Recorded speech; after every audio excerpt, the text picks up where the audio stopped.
Messi ভাই আমরা তো হাইরা গেলাম, ব্যাগ ট্যাগ গুছানো শেষ, এবার বাড়ি যাই। আপনি কি বাড়ি যাইবেন? ওই বেটা আমি জামু কেন বাড়ি? আমরা আর্জেন্টিনারা তো সুইজারল্যান্ডের লগে জিতছি। আরে মিয়া জিতবেনই তো, খেলছেন তো 10টা প্লেয়ারের লগে। ওই বেটা যেমনই হোক আমরা তো জিতছি, তোকে মত তো আর হারি নাই। হো ঠিকই বলছেন, আপনারা যেভাবেই হোক টিটিপি করছেন। টিটিপি মানে বুঝলাম না। বুঝলেন না? টাইনা টুইনা পাস। ভাই ভাই আর্জেন্টিনা দিচ্ছে ইয়াহু। ওই বেটা, এতে তুই এত খুশি কেন? ব্যাপারটা কি? না না ভাই, আসলে আমার বাথরুম ধরছে, একটু পরে কথা বলি, বাথরুমে যাবো। হ্যালো, কি খবর? তাড়াতাড়ি বল। ভাই আজকে মাঠে একজন রেড কার্ড খাইছে, তারপর 10টা প্লেয়ার নিয়ে খেলতে হয়েছে। আব্বে হালাই কি কসমোভিস ফলাফল কি চালু? বল ভাই। অনেক চেষ্টা করলাম, পারলাম না, অবশেষে হাইরা গেলাম। আরে এত মন খারাপ করিস না।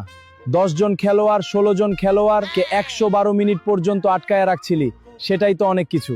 কিন্তু ভাই অনেক ইচ্ছা ছিল সেমিফাইনালে উঠবো, আর্জেন্টিনারে 3 গোল দিমু, পরে 3 পিস ডাকমু, কিন্তু উল্টা আমরাই 3টা খাইছি। এখন মাইন্সে আম করে 3 পিস ডাকতাছে।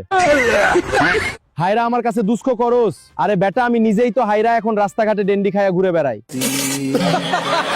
কিরে তুই তো একটা গোলও দিতে পারলি না এই ম্যাচে। আরে গোল কেমনে দিমু? সুযোগই তো পাই নাই, পাইলে কি আবার ছাইরা দিতাম? সুযোগ পা দিয়া পাস নাই, হাত দিয়া পাইছিলি, হাত দিয়ে একটা আমার মত চিকনে একটা গোল দিতি। এই নেন, এখান থেকে 100 টাকা আপনি রাখবেন, বাকি সব মাঠের ওই 4টা রেফারিরকে দিবেন। ওদেরকে কেড়ে টাকা দিয়াম? আরে সুইজারল্যান্ডের সাথে ম্যাচ জিততে আমাগো দলের হইয়া মাঠে খেলছেই তো তারা।